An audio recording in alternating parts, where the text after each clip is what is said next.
Angela was just 19, young, pretty, with smooth brown skin and tired eyes. She worked as a cleaner at Darlington Group Tower, a towering glass structure in the heart of Victoria Island. The building was tall, with glass all over, like a mirror that touched the sky. Inside, it worked men in suits, women in heels, and people who never looked at girls like Angela. Every morning, before the sun had fully settled into the Lagos skyline, she was already at her post, kneeling by the glass doors. At exactly 7:30 a.m., a sleek black SUV would roll in, its tinted windows hiding the cold eyes of its owner, Darlington Ease, billionaire CEO of the company. The moment the car stopped and the door opened, Angela's routine began. "Good morning, sir," she greeted softly. Without looking at her, Darlington would just lift one foot, the way a man lifts it for his dog to lick. Angela would bring out her clean white handkerchief. She would wipe the shoe gently, like it was made of gold. Then, without a word, she leaned forward and kissed it. Darlington gave a half smile, the kind that had no joy in it, and walked into the building without a glance. Angela stood slowly, avoiding the eyes of the security guards and receptionists who had grown used to the daily display. Some laughed, others whispered, while a few simply watched in silence. "She's kissing it again," one whispered. "Every day, like clockwork," the other replied. Angela stood up slowly, her knees stiff, her pride lying flat, like the mop she held in her other hand. But she didn't say a word. She didn't do it for them. She didn't do it for the money. She did it for her mother. She never imagined her life would become this: living with shame, swallowing pride, and kneeling to kiss a man's shoe just to earn a few thousand naira each month. But she had no choice. Her mother, Mama Neka, was gravely ill and needed medicine. They lived together in a small one-room house where the walls peeled like tired skin and the roof sighed when it rained. The floor was bare, the mattress was thin, the air smelled of old clothes and bitter herbs. Mama Neka coughed every night. Sometimes she coughed until she couldn't breathe. She would hold her chest and her whole body would shake like a dry branch in the wind. Angela would run to her side, rub her back, hold her hand and whisper, "It's okay, Mama. Just breathe." One night, Mama had just finished drinking warm water with bitter leaf when Angela sat beside her. "Mama," she said softly, "who is my father?" Mama closed her eyes, her lips pressed together like a wound trying not to open. "My daughter," she whispered. "Forget that man. He's not part of our life." Angela looked down.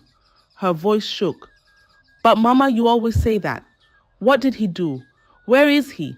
Mama turned her face away, facing the wall. Her eyes glistened, but no tears fell. "You won't understand," she said. "Just promise me one thing. Don't ever go looking for him." Angela nodded. "I promise."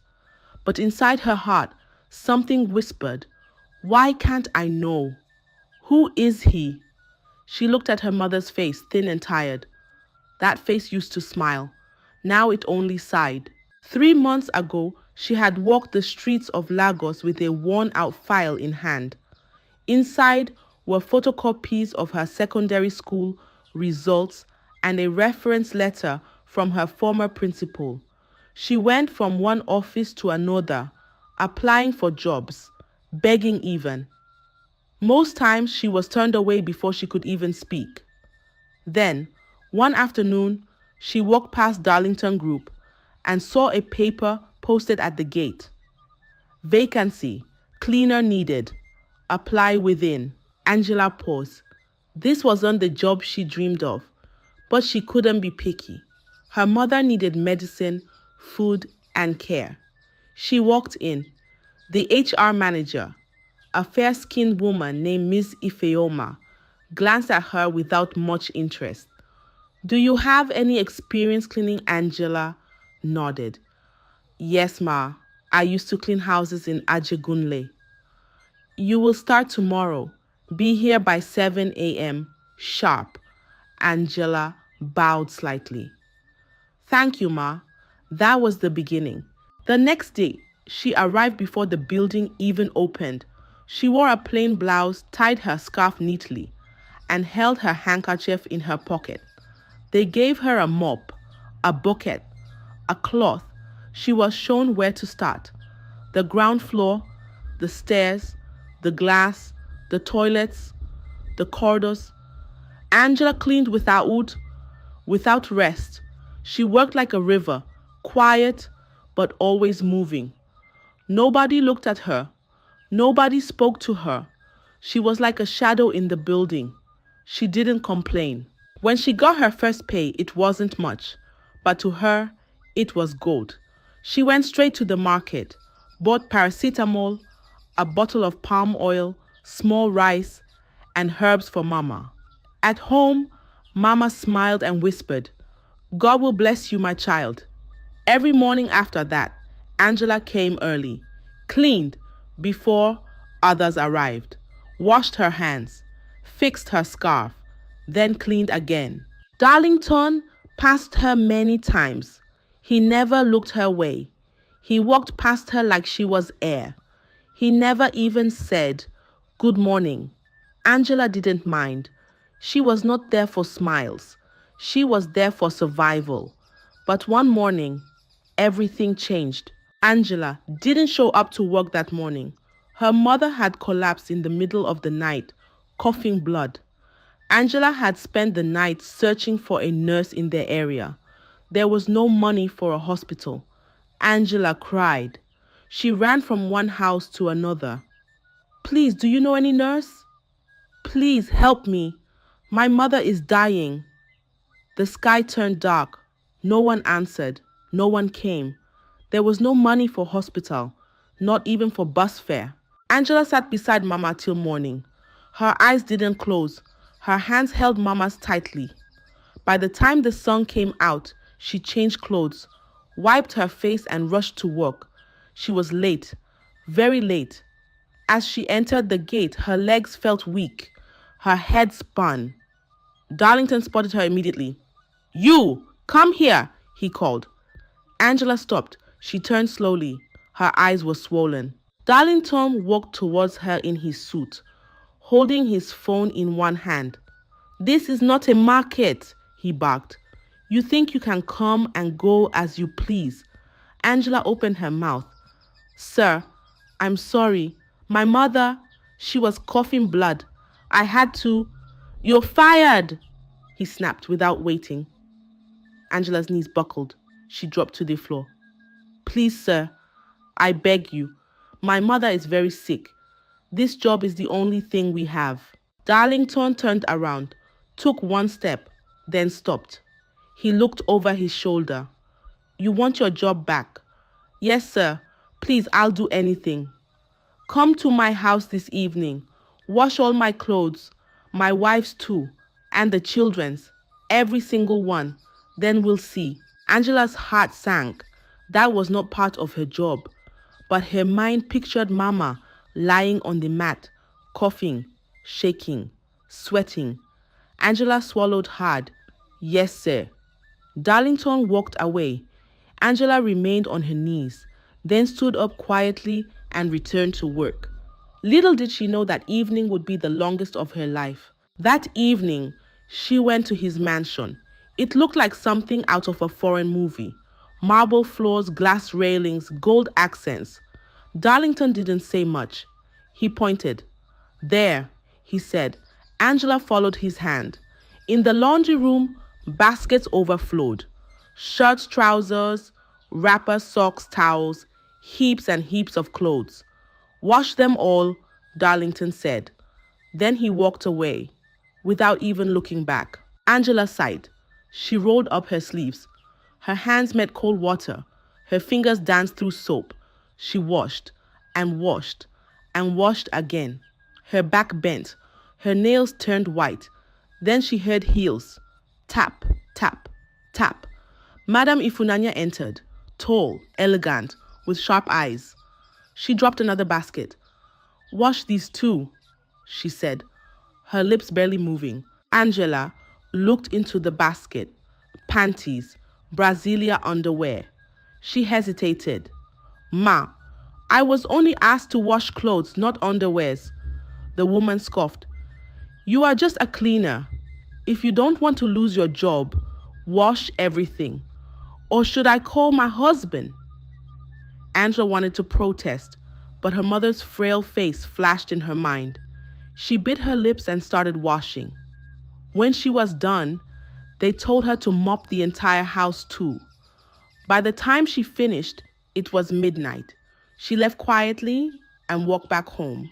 The next morning, Darlington met her at the front of the building.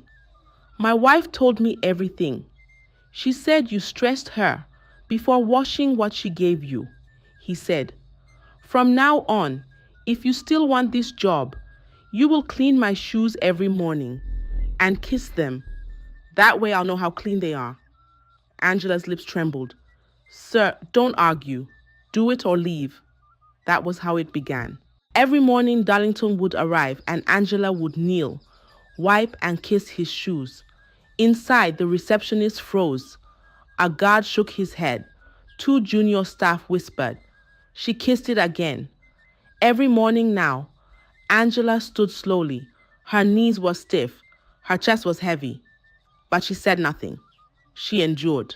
The next morning, the same thing happened. Then the next, and the next. She would arrive early, wait quietly by the door. When the SUV came, she would kneel, wipe the shoes, and kiss them. Some mornings, she forgot. Darlington would step out and shout across the lobby, loud enough for the whole building to hear, "Cleaner girl! My shoes!" Everyone would turn. Angela would run forward, kneel down quickly, and do it. The whispers came again. She still does it. She has no shame. Poor girl.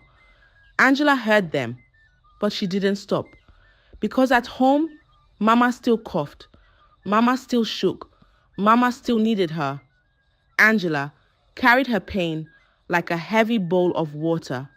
Every step, every kneel, every kiss, it was for one reason only, to keep her mother alive.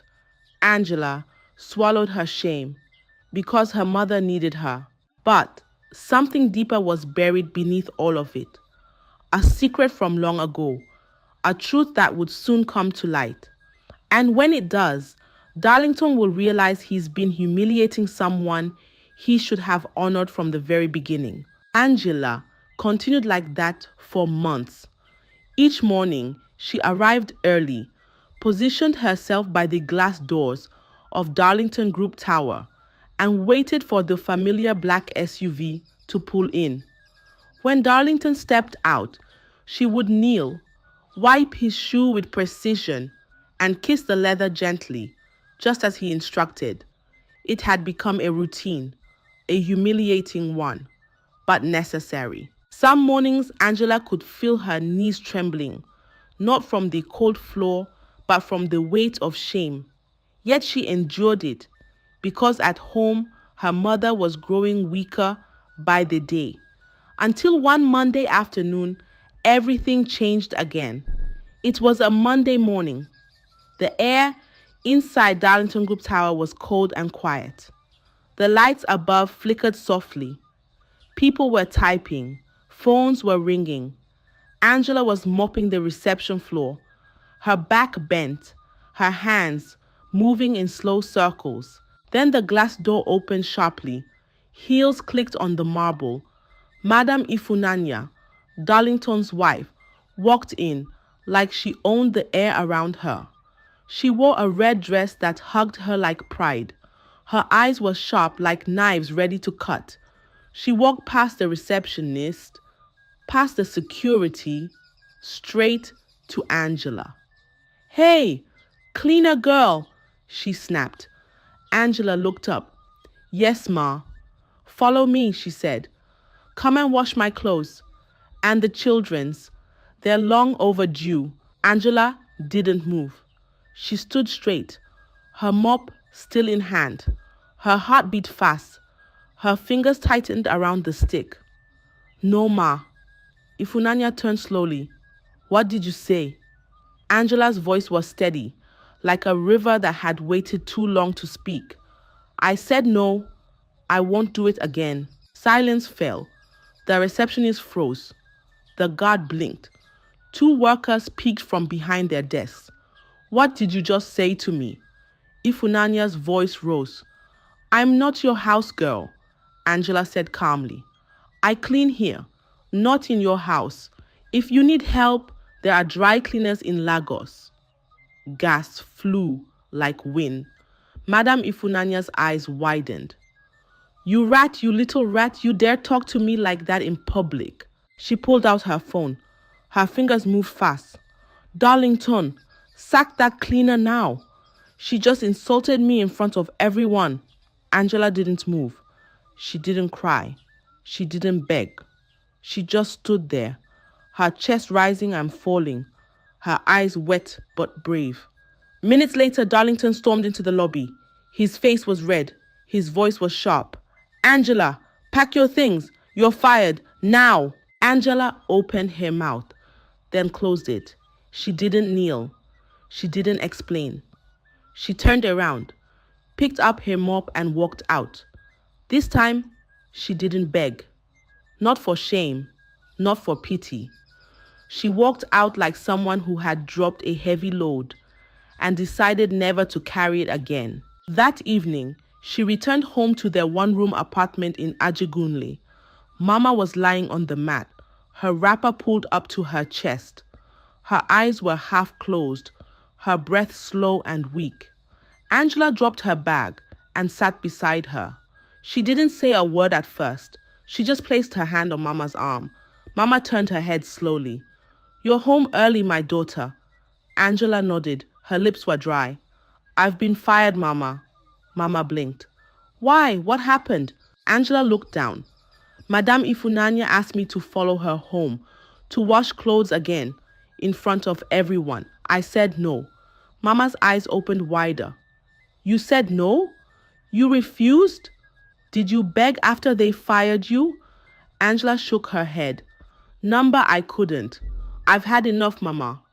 Enough of the insults. Enough of the shame. Mama Neka reached for her daughter's hand. My daughter, I understand. But we have nothing. If you don't work, how will we eat? How will I get my medicine? Angela bit her lip, looking away. Her mother sighed. We will die of hunger before this sickness even finishes me. Please, my daughter, you must go and beg. For me. Mama, no, not again. Mama reached for her hand again. Her grip was soft but trembling. You must go back. Go and beg. For me, my child. For my life. Angela shook her head slowly. Mama, I will go with you, Mama said. If you can't kneel alone, I will kneel beside you. But we must go. Tomorrow morning. Angela looked at her mother. Her eyes, once bright, were now tired and full of pain. But deep inside them was something strong. Hope. Angela wiped her cheek and nodded. Okay, Mama, we will go. And just like that, the decision was made. They would go together, to beg, to kneel, to try again. The next morning, they both dressed in their cleanest clothes. Angela wore her neatest blouse and a long brown skirt. She tied her scarf with care. Mama used her faded but clean wrapper, the one she saved for church and important days. They walked quietly through the streets of Ajegunle, holding each other like two wounded birds trying to stay warm. When they reached Victoria Island, the Darlington Group Tower stood tall before them, cold and proud, like it didn't remember the poor. The security guard, Emeka, saw them first. He stepped forward surprised. Angela, what are you doing here? You've been sacked. Angela stood straight, but spoke gently. Please, sir, we just want to see Mr. Darlington, just for a moment. Emeka looked at the old woman beside her. He sighed. You're not allowed. Wait outside. So they waited. 15 minutes passed. Then the black SUV rolled in. The tires whispered on the marble. The car door opened with its usual pride. Darlington stepped out in a dark blue suit, clean shoes, and the same cold eyes. Angela quickly dropped to her knees. Her handkerchief was already in her palm. Before she could even touch his shoe, his voice boomed. Don't even try it, he barked. You were fired yesterday. Leave this place immediately. Angela froze, her knees on the ground, her head bowed. Then Mama Neka did something that made the air stop. She knelt beside her daughter, slowly, her bones cracking, her wrapper dragging across the floor. Please, sir, she's just a child. Forgive her. If she loses this job, we have nothing left, nothing at all.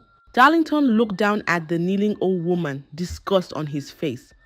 Look at this. Poor people, this is what they do. Always begging, always blaming others for their suffering. Sir, please, the woman continued, but Darlington brushed her aside. Get out of here before I call security. I don't want embarrassment today.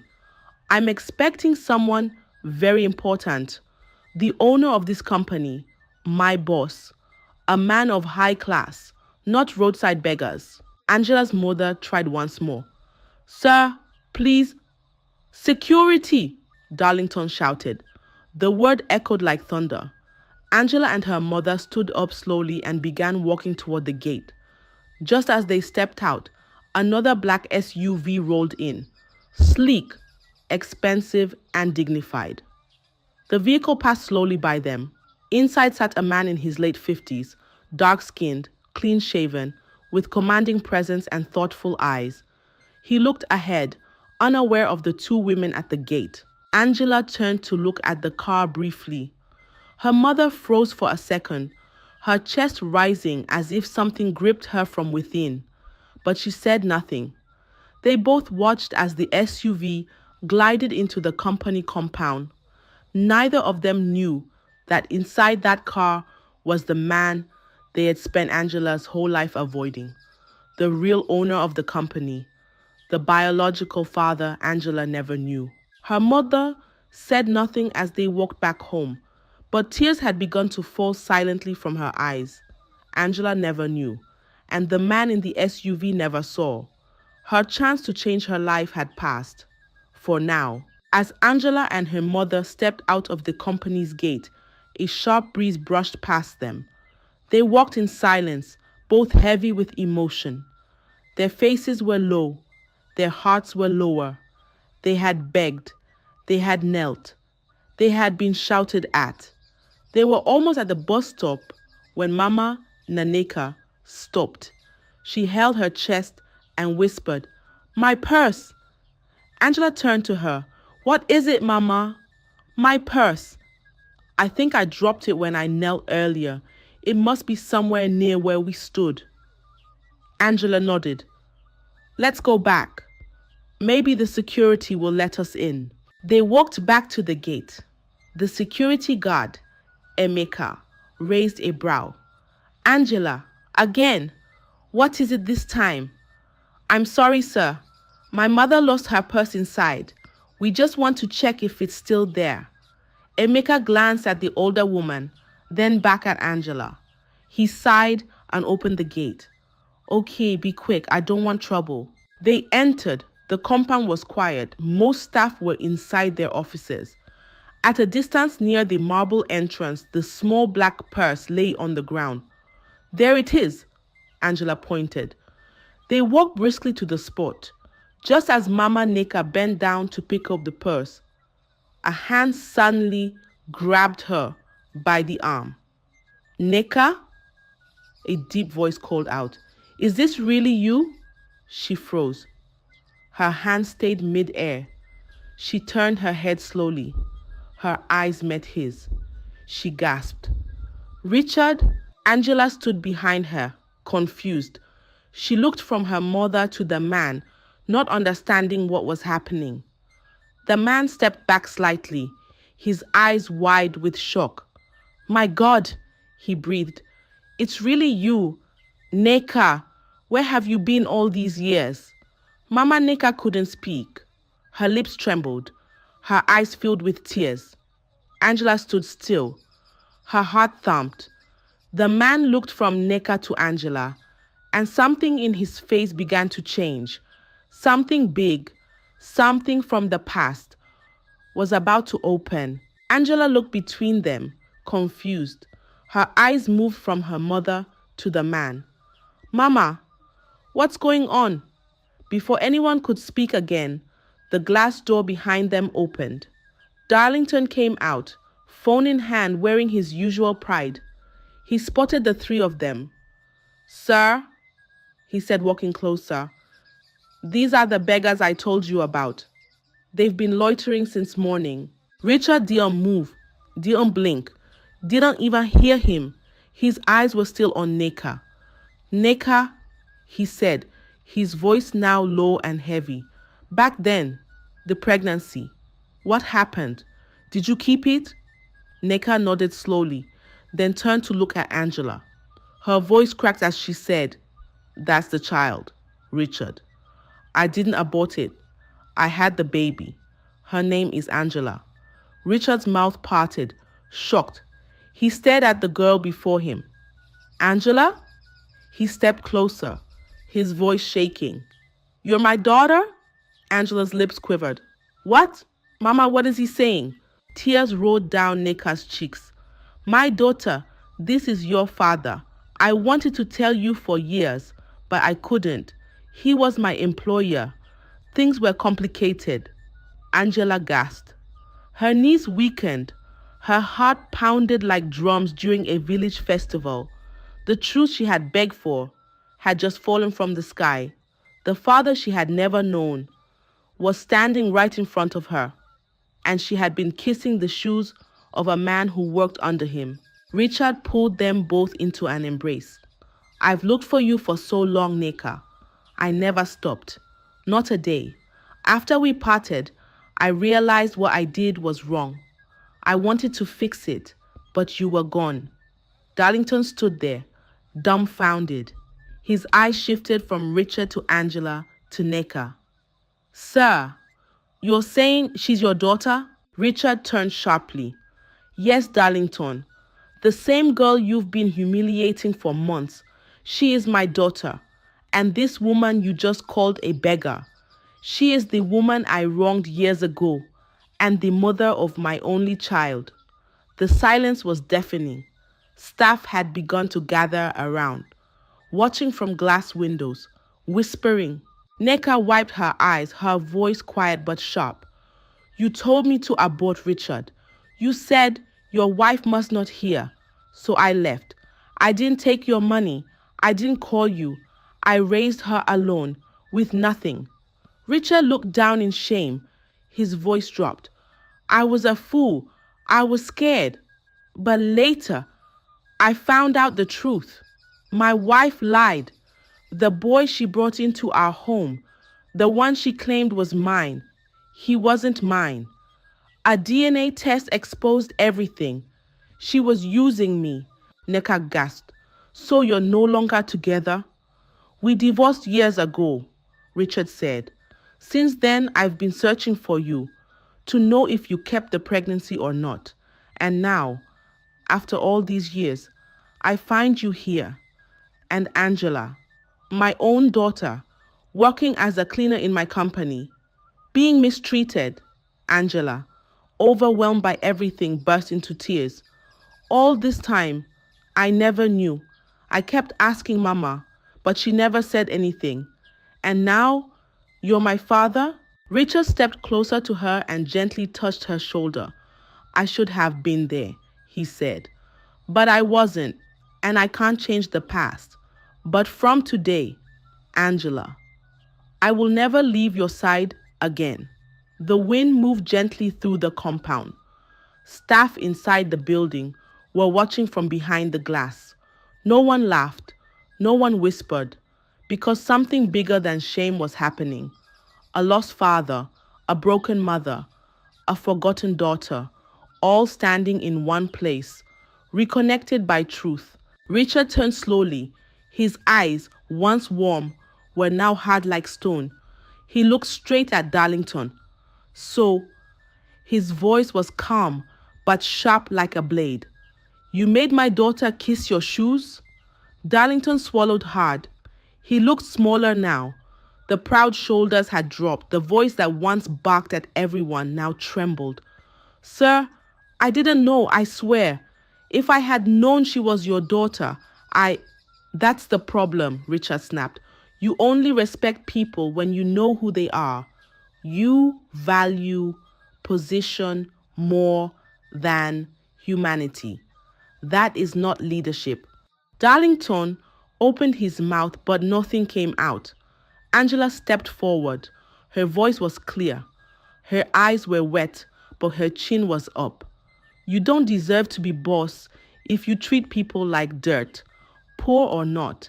Everyone deserves respect. Richard nodded. You're right, Angela. He turned to Darlington. You're fired. Effective now. Darlington fell to his knees. Please, sir, I have children. A family. Please. Richard's face didn't change. You should have thought of that before humiliating someone else's child. The guards at the gate stood silently. Staff inside watched through the glass. No one said a word. Darlington knelt there shaking, but no one came to lift him. And Richard turned to Angela. Let's go home. That same day, Richard didn't waste a single minute. He called his driver. He held Necker's hand gently. You're going to the hospital, the best one. Angela helped her mother into the back seat. For the first time in a long time, Mama didn't lie on a mat. She sat on soft leather with air conditioning blowing gently on her face. The hospital was big.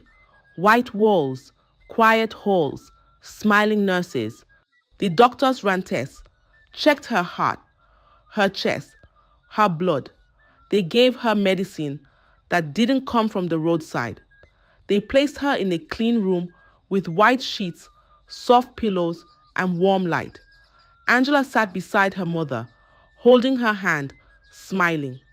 Mama, she whispered, no more shame. Mama turned her head slowly. Her voice was weak, but her smile was strong.